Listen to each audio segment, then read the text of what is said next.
ओम शांति। आज 20 दिसंबर 2023 की बाबा की साकार मुरली है। मुरली के महावाक्य हैं, मीठे बच्चे अपनी रॉयल चलन से सेवा करनी है, श्रीमत पर बुद्धि को रिफाइन बनाना है, माताओं का रिगार्ड रखना है। प्रश्न है, कौन सा कर्तव्य एक बाप का है, किसी मनुष्य का नहीं। उत्तर है, सारे विश्व में पीस स्थापन करना यह कर्तव्य बाप का है। मनुष्य भले कितने भी कॉन्फ्रेंस आदि करते रहे, पीस हो नहीं सकती।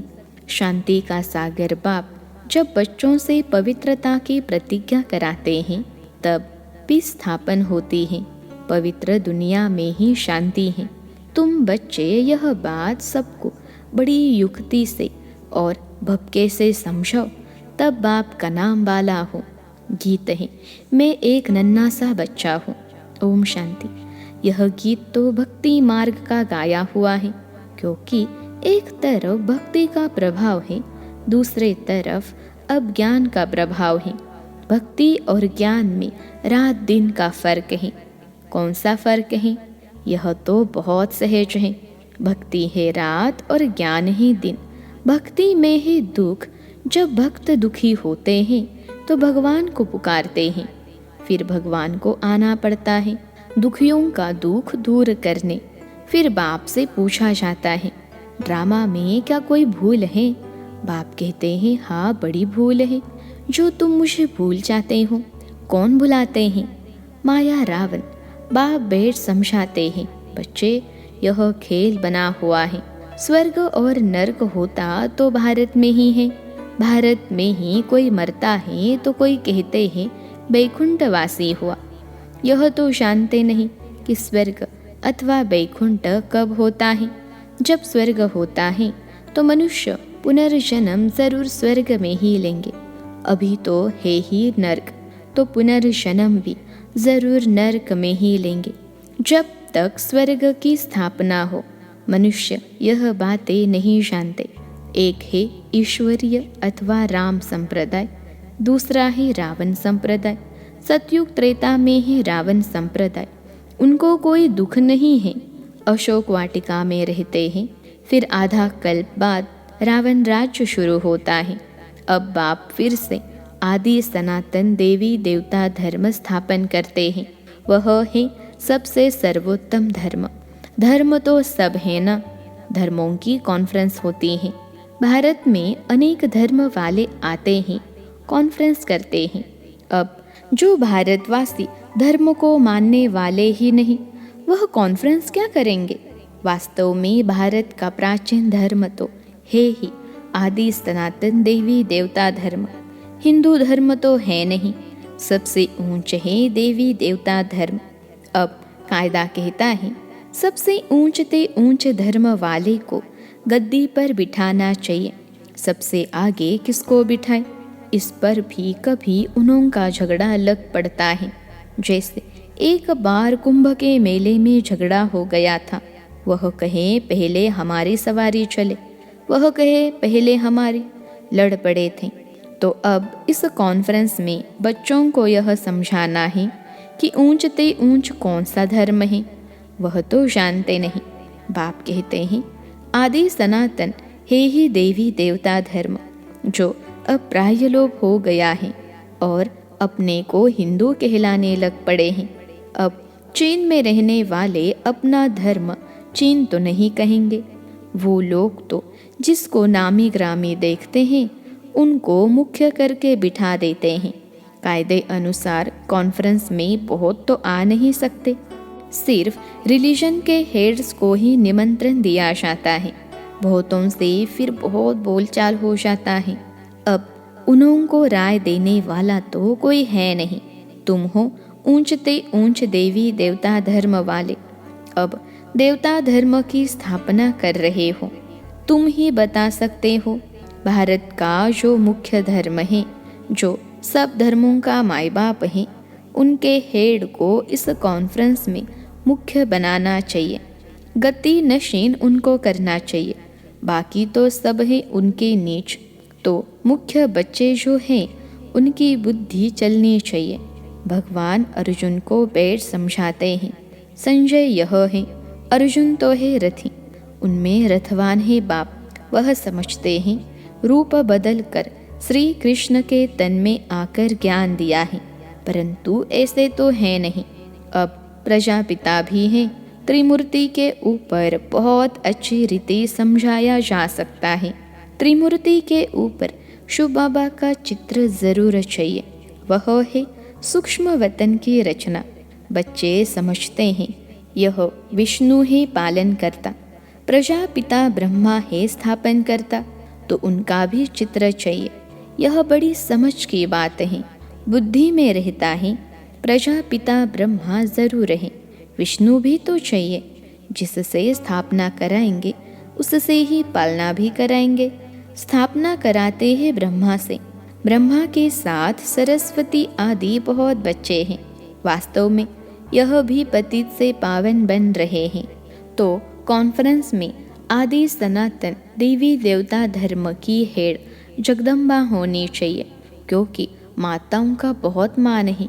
जगत अम्बा का मेला बड़ा भारी लगता है, वह है जगत पिता की बेटी।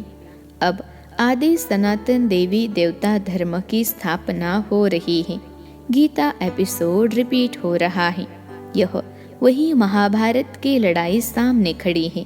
बाप भी कहते हैं मैं कल्प कल्प कल्प के संगम युग पर आता हूँ, भ्रष्टाचारी दुनिया को श्रेष्ठाचारी बनाने। जगत अम्बा गॉडेज ऑफ नॉलेज गाई हुई है, उनके साथ ज्ञान गंगाएं भी हैं। उनसे पूछ सकते हैं कि उनको यह नॉलेज कहाँ से मिली हुई है। नॉलेजफुल गॉड फादर तो एक ही है, वह नॉलेज कैसे दे? जरूर उनको शरीर लेना पड़े। तो ब्रह्मा मुख कमल से सुनाते हैं, ये माताएं बैठ समझाएंगे।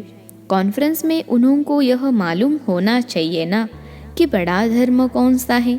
यह तो कोई समझते ही नहीं कि हम आदि सनातन देवी देवता धर्म के हैं। बाप कहते हैं यह धर्म जब प्रायलोप हो जाता है तो मैं आकर फिर स्थापन करता हूँ। अभी देवता धर्म है नहीं, बाकी 3 धर्मों की वृद्धि होती जा रही है, तो ज़रूर देवी देवता धर्म फिर से स्थापन करना पड़े, फिर यह सब धर्म रहेंगे ही नहीं। बाप आते ही हैं आदि सनातन देवी देवता धर्म की स्थापना करने। तुम बच्चियाँ ही बता सकती हो कि पीस कैसे स्थापन हो सकती है। शांति का सागर तो है ही परमपिता परमात्मा, तो पीस जरूर वही स्थापन करेंगे। ज्ञान का सागर, सुख का सागर वही है। गाते भी है पतित पावन आओ, आकर के भारत को पावन रामराज्य बनाओ। पीसफुल तो वही बनाएंगे, यह बाप का ही कर्तव्य है। तुम उनकी मत पर चलने से श्रेष्ठ पद पाते हो। बाप कहते हैं जो मेरे बनेंगे, राजयोग सीखेंगे और पवित्रता की प्रतिज्ञा करेंगे कि बाबा हम पवित्र बन 21 जन्मों का वर्षा लेंगे, वही मालिक बनेंगे, पतित से पावन बनेंगे। पावन है लक्ष्मी नारायण सबसे ऊंच। फिर अभी पावन दुनिया की स्थापना हो रही है। तुम पीस के लिए कॉन्फ्रेंस कर रहे हो, परंतु मनुष्य थोड़े ही पीस करेंगे। यह तो शांति के सागर बाप का काम है। कॉन्फ्रेंस में बड़े आदमी आते हैं, बहुत मेंबर्स बनते हैं, तो उनको राय भी देनी पड़े। फादर शोधसन शिव बाबा के पोत्रे ब्रह्मा के बच्चे हैं, गॉडेज ऑफ नॉलेज। उनको गॉड ने नॉलेज दी है। मनुष्य तो शास्त्रों की नॉलेज पढ़ते हैं। ऐसे भपके से समझाओ तो बड़ा मज़ा हो। युक्ति ज़रूर रचनी पड़ती हैं। एक तरफ उनकी कॉन्फ्रेंस हो और दूसरे तरफ फिर तुम्हारी भी भपके से कॉन्फ्रेंस हो। चित्र भी क्लियर है, जिनसे झट समझ जाएंगे। उनका एक्यूपेशन अलग है, उनका अलग है।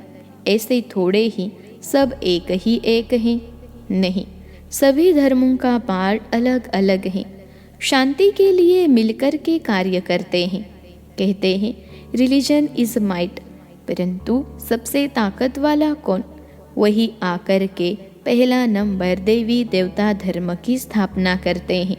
यह तुम बच्चे ही जानते हो। दिन प्रतिदिन तुम बच्चों को पॉइंट्स मिलती रहती हैं, समझाने की पावर भी है। योगी की पावर अच्छी होगी। बाबा कहते, ज्ञानी तू आत्मा ही मुझे प्रिय है। ऐसे नहीं, योगी प्रिय नहीं है। जो ज्ञानी होंगे वह योगी भी ज़रूर होंगे। योग परमपिता परमात्मा के साथ रखते हैं। योग बिगर धारणा नहीं होगी। जिनका योग नहीं है तो धारणा भी नहीं है, क्योंकि देह अभिमान बहुत है। बाप तो समझाते हैं, आसुरी बुद्धि को दैवी बुद्धि बनाना है। पत्थर बुद्धि को पारस बुद्धि बनाने वाला बाप ईश्वर है। रावण आकर के पत्थर बुद्धि बनाते हैं, उनका नाम ही है आसुरी संप्रदाय। देवताओं के आगे कहते हैं, हमारे में कोई गुण नहीं, हम कामी कपटी हैं। तुम माताएं अच्छी रीति समझा सकती हो। मुरली चलाने का इतना हौसला चाहिए। बड़ी बड़ी सभाओं में ऐसी ऐसी बातें करनी पड़े। मम्मा है गॉडेज ऑफ नॉलेज। ब्रह्मा को कभी गॉड ऑफ नॉलेज नहीं कहा जाता है। सरस्वती का नाम गाया हुआ है। जिसका जो नाम है वही रखते हैं। माताओं का नाम बाला करना है। कई गोपों को बहुत देह अभिमान है, समझते हैं हम Brahma Kumar God of knowledge नहीं है क्या। अरे खुद ब्रह्मा ही अपने को गॉड ऑफ नॉलेज नहीं कहते। माताओं का बहुत रिगार्ड रखना पड़े। यह माताएं ही जीवन पलटाने वाली हैं, मनुष्य से देवता बनाने वाली हैं। माताएं भी है, कन्याएं भी हैं। अधर कुमारी का राज तो कोई समझते नहीं है। भल शादी की हुई है तो भी ब्रह्मा कुमारियां हैं। यह बड़ी वंडरफुल बातें हैं। जिन्हों को बाप से वर्षा लेना है वह समझते हैं। बाकी जिनकी तकदीर में नहीं है वह क्या समझेंगे। नंबरवार दर्जे ज़रूर हैं। वहाँ भी कोई दास दासी होंगे, कोई प्रजा होंगे। प्रजा भी चाहिए। मनुष्य सृष्टि वृद्धि को पाती रहेगी तो प्रजा भी वृद्धि को पाती रहेगी। तो ऐसी ऐसी कॉन्फ्रेंस शो होती हैं, उसके लिए जो अपने को मुख्य समझते हैं उनको तैयार रहना चाहिए। जिनमें ज्ञान नहीं है वह जैसे छोटे ठहरे। इतनी बुद्धि नहीं, देखने में भल बड़े हैं परंतु बुद्धि नहीं है, वह छोटे हैं। कोई कोई की बुद्धि बड़ी अच्छी है, सारा मदार बुद्धि पर है। छोटे छोटे भी तीखे चले जाते हैं। कोई के समझाने में बड़ा मिठास होता है, बातचीत बड़ी रॉयल करते हैं। समझेंगे यह रिफाइन बच्चे हैं। चलन से भी शो होता है ना। बच्चों की चलन बहुत रॉयल होनी चाहिए। कोई अनरॉयल काम नहीं करना चाहिए। नाम बदनाम करने वाले ऊंच पद पा नहीं सकते। शिव बाबा का नाम बदनाम करते हैं तो बाप का भी हक है समझाने का। अच्छा, मीठे मीठे सिखिलते बच्चों प्रति माता पिता बाप दादा का याद प्यार और गुड मॉर्निंग। रूहानी बाप की रूहानी बच्चों को नमस्ते। हम रूहानी बच्चों की सिखिलते रूहानी माता पिता बाप दादा को याद प्यार, गुड मॉर्निंग और नमस्ते बाबा नमस्ते। रात्रि क्लास। अब तुम बच्चे समझते हो कि हम जीव आत्माएं परमपिता परमात्मा के सम्मुख बैठे हैं। इसको ही मंगल मिलन कहा जाता है। गाया जाता है ना, मंगलम भगवान विष्णु। अभी मंगल है ना मिलन का। भगवान वर्षा देते हैं विष्णु कुल का, इसलिए उनको मंगलम भगवान विष्णु कहा जाता है। जब बाप मिलते हैं जीव आत्माओं से, वह मिलन बड़ा सुंदर है। तुम भी समझते हो अभी हम ईश्वरीय बच्चे बने हैं, ईश्वर से अपना वर्षा लेने लिए। बच्चे जानते हैं ईश्वर के वर्षे बाद देवी वर्षा मिलता है, अर्थात स्वर्ग में पुनर्जन्म मिलता है। तो तुम बच्चों को खुशी का पारा चढ़ा रहना चाहिए। तुम जैसा खुश नसीब व सौभाग्यशाली तो कोई नहीं दुनिया में सिवाय ब्राह्मण कुल के, और कोई भी भाग्यशाली हो नहीं सकता। विष्णु कुल सेकेंड नंबर में हो गया, वह देवी गोद हो जाते। अभी ईश्वरीय गोद हैं। यह तो ऊंच ठहरे ना, देलवाड़ा मंदिर ईश्वरीय गोद का मंदिर है। जैसे अम्बा के भी मंदिर हैं, वह इतना संगम युग का साक्षात्कार नहीं कराते हैं। यह देलवाड़ा मंदिर संगम युग का साक्षात्कार कराता है। बच्चों को जितनी समझ है उतना और कोई मनुष्य मात्र को हो न सके। जितना तुम ब्राह्मणों को समझ है उतनी देवताओं को भी नहीं। तुम संगम युगी ब्राह्मण हो। वह संगम युगी ब्राह्मणों की महिमा करते हैं। कहते हैं ब्राह्मण सो देवता बनते हैं। ऐसे ब्राह्मणों को नमः। ब्राह्मण ही नर को स्वर्ग बनाने की सर्विस करते हैं। ऐसे बच्चों यानी ब्राह्मणों को नमस्ते करते हैं।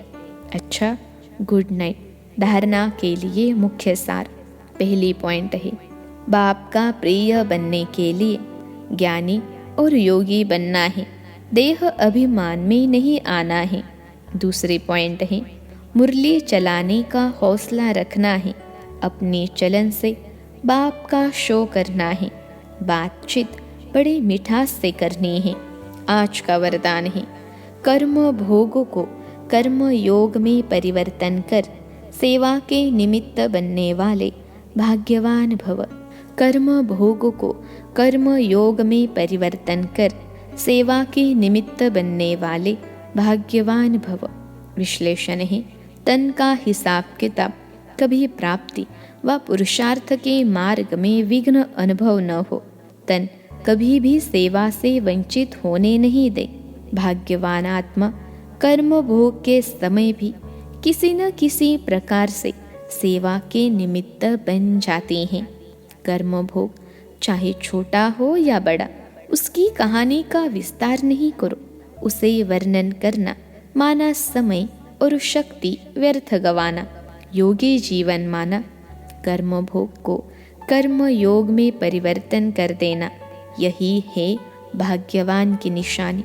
आज का स्लोगन है, दृष्टि में रहम और शुभ भावना हो तो अभिमान व अपमान की दृष्टि समाप्त हो जाएगी। दृष्टि में रहम और शुभ भावना हो तो अभिमान व अपमान की दृष्टि समाप्त हो जाएगी। अच्छा, ओम शांति।